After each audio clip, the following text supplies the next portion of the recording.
Okay na po. Yes. Hindi ako pinansin ano eh.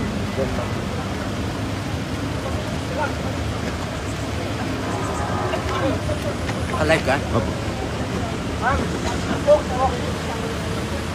Tagapagsalita ka ng PNP, pwede ba kaming pumasok doon? Sabi ni General Marbil kanina,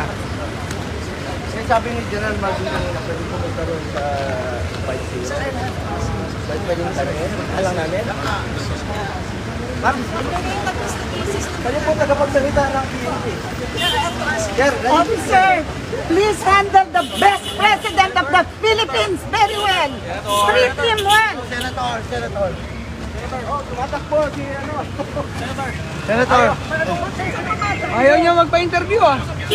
Dapat kinaharap. Person, ayaw ko sagutin. Ano tinanong niyo, sir? Sabi ko, saan ba pwede puntahan? Kasi kanina sabi ni General Marbil, dadalhin daw doon Tinatakbuhan niya si Senator. sa airport. Oo. Sa media mo. Ngayon, ayaw lang ko sabi ko. Spokesperson ko ng PNP. Sir, hawak na po nila. Hawak na si PRRD. Hawak na ba nila si PRRD, sir? Senator.